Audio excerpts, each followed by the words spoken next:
Yes, well, the Russians will be very happy this evening. They have got the World Cup off to a flying start from their point of view with a 5-0 win over Saudi Arabia. Liam, Damien didn't want to put a dampener on Moody.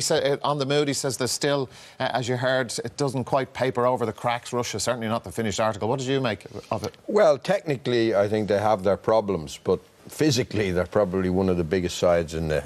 You can imagine they're going to be one of the biggest sides in the competition. The guy they brought in, what was his name? Zuba. He must be about 6'8", yeah. and 6 foot wide as well. And the Saudis just couldn't cope with the physicality of this Russian team. And it'll be interesting to see if Egypt can cope with it, because they're going to have a big advantage over Egypt as well.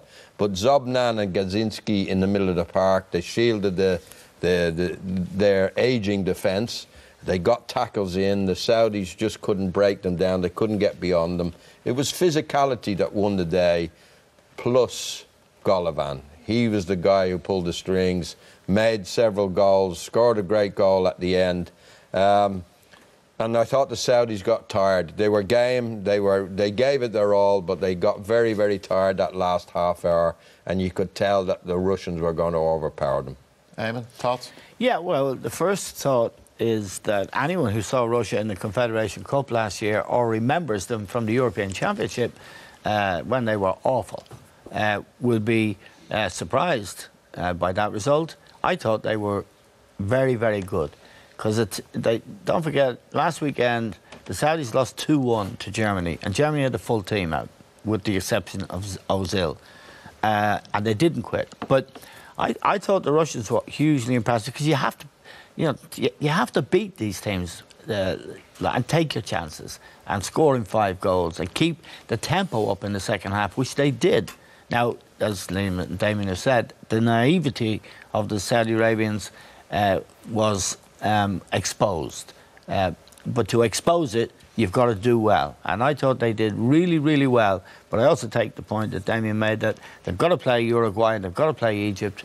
So let's wait and assess them. But nothing I've seen from a Russian national team for many years has matched our performance. And I don't care who you're playing against, 5 goals, and good goals. And Golovin certainly was outstanding, as Liam predicted before the game. Liam had seen him play against Arsenal. So, highly entertaining. Feel a bit sorry for the Saudis.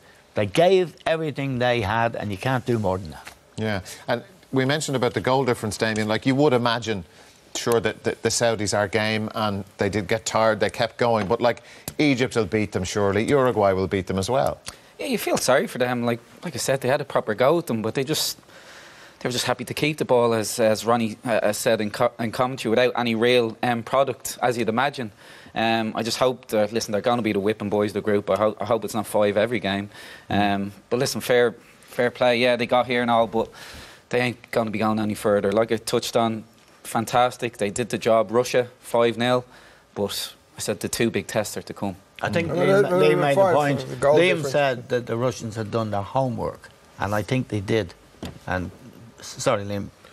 No, they hadn't they, Eamon? Because they knew the Saudis were going to play the ball on the floor, try and break them down by slick, smart passing, short passing, and the Russians just didn't let them have any space at all. That's right. The tackling really just broke the Saudis up, and Russia controlled the game because of that. But 5-0, Dara, in the scheme of things, if this group can end up with goal difference, that's a hell of a result.